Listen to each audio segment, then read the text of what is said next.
Lipad na sa 300 miyembro ng delegasyon ng Pilipinas para sa 13 ASEAN Para Games.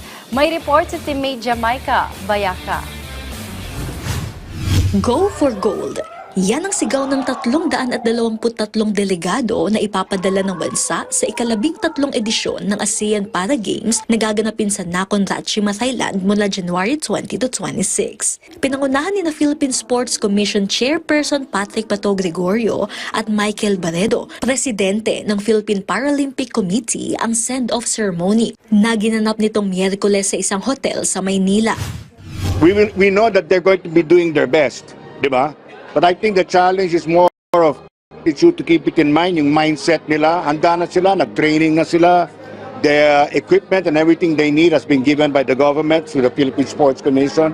So I think what's important now is yung mindset, their attitude, to have a winning attitude, not just to go for bronze, but to go for gold, no, and to have the killer instinct, to go all the way and win it as best as they can.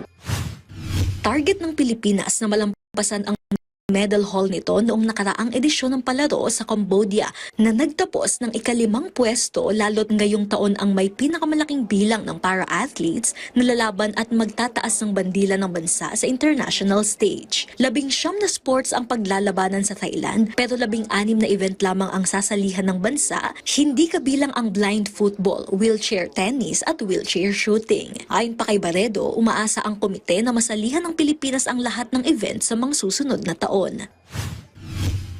We're building up to that, and it's been my objective, and I have been telling the coaches, sinasabi ko sa mga coaches, try to be able to fill up as many of the events, no, in your sports so that chances of also winning more medals is there.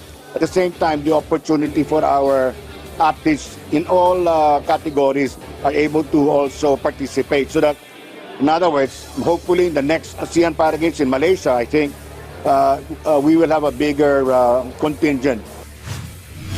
Samantala, excited at handang-handa na ang ilang mga atleta sa kanilang paglipad patungong Thailand sa Huwebes at Biyernes upang ipaglaban at itaas ang pangalan ng Pilipinas. Panawagan nila ang dasal at suporta anong laban sa nasabing palaro.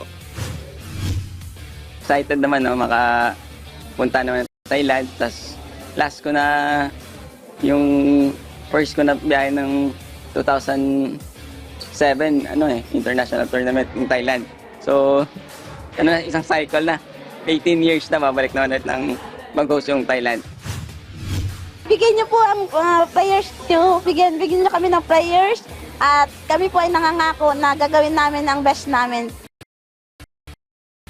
It is very competitive. All the para sports that we will be joining need support mga kababayan namin kayo porta, and who knows, one of these days or the next staging dito gawin sa atin, and we're looking forward to that. Sana po ngayon pa lang umpisa natin magsuporta, and napakaganda pong mga laro ang mapapanood ninyo. Jamaica Bayaka, Netang Pilipino para sa bagong Pilipinas.